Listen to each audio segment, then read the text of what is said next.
Hi hello welcome back to our channel options master guide. இங்கே இருக்க இந்த 4 green colour lines நம்ம நேற்றைய மார்க்கெட் தொடங்குறதுக்கு முன்னாடி கொடுத்த லெவல்ஸ். அந்த லெவல்ஸ் எப்படி வேலை செஞ்சிருக்கு, லெவல்ஸை தாண்டி நம்ம சொல்லியிருந்த விஷயங்கள் நடந்திருக்கா இல்லையா அப்படின்றத பார்ப்போம். மார்க்கெட் பார்த்தீங்கன்னா ஓப்பன் ப்ரைஸ் 24,885 இந்த இடத்துல ஓப்பன் பண்ணிட்டாங்க. ஓப்பன் பண்ணி காலையில் ஓப்பனுக்கும் லோவுக்கும் பார்த்தீங்க அப்படின்னா ஒரு 15-20 பாயிண்ட் அப்படின்ற மாதிரி தான் டிஃப்ரெண்ட். அங்கே வச்சுட்டு ஒரு நல்ல ஒரு வேகமான மூமெண்ட் நாம கொடுத்திருந்த R1 பிரேக் பண்ணி நல்ல வேகமா வந்தாச்சு. நாம என்ன சொல்லியிருந்தோம் அப்படின்னா மார்க்கெட் 2400 இதுக்கு மேல இருந்தாவே மார்க்கெட் மேல போகக்கூடிய வாய்ப்பு.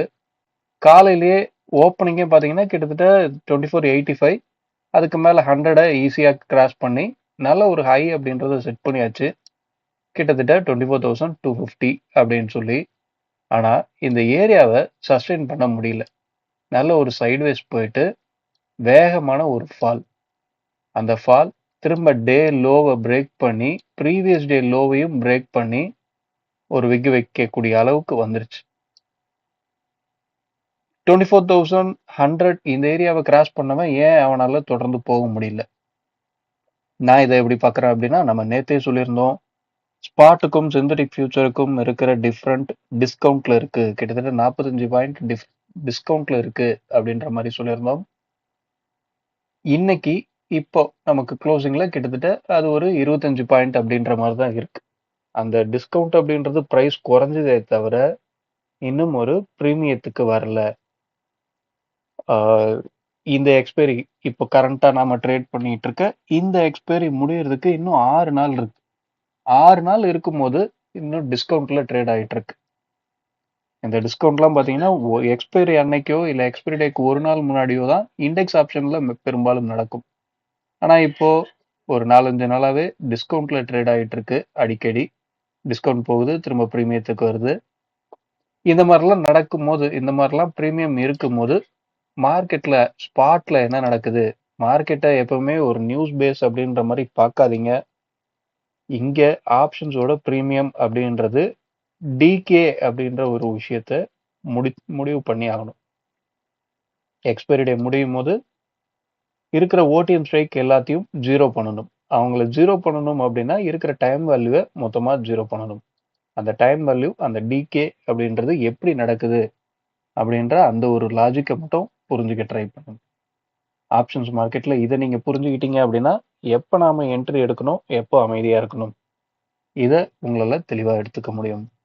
ஓகே, இங்க ஒரு ஹையை செட் பண்ணிட்டு அதை ஹோல்ட் பண்ண முடியாம நல்ல ஒரு ஃபால் அப்படின்றது கிடைச்சிருந்தது. காலையில முதல்ல இவ்வளவு பெரிய டிஸ்கவுண்ட் வச்சுட்டு எதுக்குடா நீ எங்கடா இவ்வளவு வேகமா ஓடுற அப்படின்ற மாதிரி தான் இருந்தது மார்க்கெட்டு. எதிர்பார்த்த மாதிரியே திரும்ப ஒரு ஃபால் அப்படின்றத கொடுத்துட்டாங்க. இப்போ க்ளோசிங் நமக்கு ப்ரீவியஸ் டேவோட க்ளோஸை விட அதிகமாக தான் வந்து க்ளோஸ் ஆயிருக்கு. ஆனால் ஓப்பனுக்கு கீழே க்ளோஸ் ஆயிருக்கு. கிட்டத்தட்ட ப்ரீவியஸ் டே க்ளோஸ் ஓப்பன் எல்லாமே பெரிய டிஃப்ரெண்ட் கிடையாது. 20-30 பாயிண்ட் தான். அந்த ரேஞ்சிலே தான் திரும்ப இருக்காங்க. எங்க தொடங்கினாங்களோ அங்கேயே வந்தாச்சு அப்படின்ற விஷயங்கள் தான் நடந்திருக்கு. ஓகே, இப்போ நாம இந்த லெவல்ஸ் எல்லாம் ரிமூவ் பண்ணிட்டு இன்னைக்கு என்ன நடக்க வாய்ப்பு? இப்பயும் 25 பாயிண்ட் டிஸ்கவுண்ட்ல இருக்கு சிந்தட்டிக் ஃபியூச்சர். ஸோ என்ன நடக்க வாய்ப்பு? இதை யார் சாதகமாக பயன்படுத்திக்க போறா? லைவ் மார்க்கெட்ல ஏடிஎம் ஸ்ட்ரைக்கோட ஆவரேஜ் பிரைஸ் என்ன மாதிரி இருக்கு? இது டிகே நோக்கி டிராவல் ஆகுதா இல்ல அப்ரிசியேஷன் நோக்கி போகுதா அப்படின்றத பார்ப்போம். நம்ம லாஸ்ட் வீக் ஒரு நாள் கண்டிப்பா அப்ரிசியேஷன் மோடுக்கு போகணும் அப்படின்னு சொல்லியிருந்தோம். அதே நாள் அதே விஷயம் கண்டிப்பாகவே நடந்தது. ஸோ இப்போதைக்கு தேவையான பிரீமியம் நமக்கு இருக்கு. 155 பாயிண்ட் இருக்கு இந்த வாரத்தை நகர்த்துறதுக்கு. இதை எப்படி டிகே பண்றாங்க இல்ல அப்ரிசியேஷன் மோடுக்கு போறாங்களா அப்படின்றத அடுத்தடுத்த நாட்கள்ல தொடர்ந்து ஃபாலோ பண்ணுங்க. இப்போ நாம இன்னைக்கு உண்டான லெவல்ஸ் என்ன அப்படின்றத பார்ப்போம். இன்னைக்கு நாம என்ன பண்ணலாம் அப்படின்னா 24,271 இது நம்மளோட R2 இருக்க போகுது. அடுத்து 24,160 இது R1 இருக்க போகுது. 23,939 இது S1 இருக்க போகுது. அதுக்கு அடுத்து 23,829 இது S2 இருக்க போகுது. இதுதான் நம்ம இன்னை மார்க்கெட்டுக்கு உண்டான லெவல்ஸா எடுத்திருக்கோம். இந்த லெவல்ஸ தாண்டி பிரீமியம் அப்படின்றது பார்த்தீங்க அப்படின்னா, ஒண்ணும் பெரிய டிஃபரண்ட் எதுவும் இல்லை. ஓகே. ஏடிஎம் ஸ்ட்ரைக் இப்போ உங்களுக்கு 24,050 அப்படின்ற அந்த ஸ்ட்ரைக் இருக்கு. இங்க மார்க்கெட் தொடர்ந்து கீழ போகணும் அப்படின்னா, இப்போதைக்கு ஸ்ட்ராங்கா இருக்கக்கூடிய சப்போர்ட் அப்படின்றது இந்த 24,000 இதுதான்.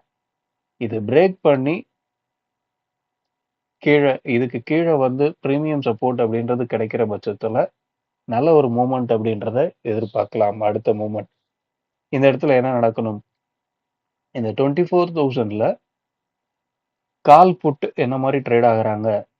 இப்போதைக்கு 24,000 புட் அப்படின்றவன் ஓடிஎம்மா முடிஞ்சிருக்கான். மார்க்கெட் அதுக்கு மேல இருக்கு. உங்களுக்கு சிந்தெடிக் ஃபியூச்சர் முடிஞ்சிருக்குது 24,053. இவன் ஓடிஎம்மா இருக்கவன் நாளைக்கு ஐடிஎம் ஆகக்கூடிய வாய்ப்பு இருக்கா? அப்படின்றத செக் பண்ணுங்க. இவன் ஐடிஎம்மா மாறக்கூடிய வாய்ப்பா இருந்தது அப்படின்னா, இந்த சைட் செல்ஃப் இருந்தவங்க எல்லாம் எக்ஸிட் பண்ணி ஆகணும். அவங்க பொசிஷன க்ளோஸ் பண்ணி ஆகணும். அவங்க பொசிஷன க்ளோஸ் பண்ணணும் அப்படின்னா, பை பண்ணணும். ஒரு செல்லர் என்னைக்கு பை பண்றானோ, அன்னைக்கு பையர்ஸ் அதே சைடுல நிக்கணும். ஒரு செல்லர் என்னைக்கு ஆவரேஜ் பண்றானோ, பையர்ஸ் அன்னைக்கு ஆப்போசிட் சைடுல இருக்கணும். ஸோ இந்த லாஜிக்க மட்டும் புரிஞ்சு ட்ரேட் பண்ணுங்க. 24,000க்கு கீழ இருக்கிற பட்சத்துல, இன்னைக்கு இன்னைக்கு இந்த நேத்து ஓடிஎம்மா முடிஞ்சவன் இன்னைக்கு ஐடிஎம்மாக மாறக்கூடிய வாய்ப்பு அங்க கிரியேட் ஆயிடும். இந்த ஓடிஎம்மா இருந்தவன் ஐடிஎம்மா மாறும்போது தான் மார்க்கெட்ல ஒரு நல்ல மூவ்மெண்ட் அப்படின்றது கிரியேட் ஆகும். ஸோ இது எந்தெந்த மாதிரியான கண்டிஷன்லாம் இது நடக்குது, லைவ் மார்க்கெட்ல இத நடந்து இத தக்க வைக்கணும் அப்படின்னா என்னெல்லாம் நடக்குது, என்ன நடந்தா அவன் தக்க வைக்கிறான் அப்படின்னு சொல்லி அந்த ஸ்ட்ரைக்ல கால் போட்டு என்ன மாதிரி ட்ரேட் ஆகுறாங்க அப்படின்றத கூட வாட்ச் பண்ணி பாருங்க தொடர்ந்து. இதுக்கு அடுத்து தொடர்ந்து இன்னும் மேல போகணும் அப்படின்னா 24,150 இந்த ஏரியாவை சொல்லலாம். இந்த ஏரியாவுக்கு மேல நின்று பிரீமியம் சப்போர்ட் அப்படின்ற கிடைக்கிற பட்சத்துல திரும்ப ஒரு நல்ல மூமெண்ட் அப்படின்றத எதிர்பார்க்கலாம். இதை தொடர்ந்து ஹோல்ட் பண்ணுவாங்களா அப்படின்றது சந்தேகம். எப்ப பாரு ஏதாவது ஒரு நியூஸை போட்டு விட்டுறாங்க. நாம நியூஸை ஃபாலோ பண்ணல அப்படின்னாலும் அந்த நியூஸ் என்ன பண்ணுதுன்னா ஒரு ரேஞ்ச் தொடர்ந்து போகக்கூடிய வாய்ப்பை குறைக்குதோ அப்படின்ற மாதிரி தெரியுது. நமக்கு அதற்கேற்ற மாதிரி பிரீமியம் அப்படின்றது நமக்கு சொல்லிடும். இருந்தாலும் ஒரு அப்ரிசியேஷன் மோட்ல ஒரு ட்ரெண்டை தொடர்ந்து எடுத்துட்டு போக வேண்டிய இடத்துல அதை ஸ்லோ டவுன் பண்ணி குறைக்கிறாங்க. ஒரு நியூஸை விட்டு ஸ்லோ டவுன் பண்ணி குறைக்கிறாங்க அப்படின்ற மாதிரியான விஷயங்கள்லாம் தெரியுது. ஸோ பிரீமியத்தை ஃபாலோ பண்ணீங்க அப்படின்னா நமக்கு தேவையானதை எடுத்துக்கிட்டு வெளியே வர முடியுமா முடியாதா? இதை உங்களால கண்டிப்பா புரிஞ்சுக்க முடியும். மார்க்கெட்ல எனக்கு சொல்லி கொடுத்தவர் என்னோட குரு அடிக்கடி சொல்லுவாரு, ஆப்ஷன்ஸ் மார்க்கெட் அப்படின்றது ஆத்து தண்ணி மாதிரி. ஆத்து தண்ணில இருந்து உங்களுக்கு குடிக்க தேவையான ஒரு கிளாஸ் தண்ணி எடுத்து குடிச்சிட்டு போங்க. இந்த ஆத்துல முங்கி நான் எல்லாத்தையும் எடுத்துக்கிறேன் அப்படின்னு நினைச்சீங்கன்னா ஆத்தோட போயிடுவீங்க. ஸோ இந்த இடத்துக்கு யாரும் போகாத அளவு மார்க்கெட்டை கவனிச்சு ட்ரேட் பண்ணுங்க. ஓகே. வீடியோ பிடிச்சிருந்தா லைக் பண்ணுங்க. ஆப்ஷன்ஸ் ட்ரேடிங் பண்றவங்க நண்பர்களுக்கு ஷேர் பண்ணுங்க. மீண்டும் அடுத்த ஒரு வீடியோவில் சந்திப்போம். தேங்க்யூ. பாய்.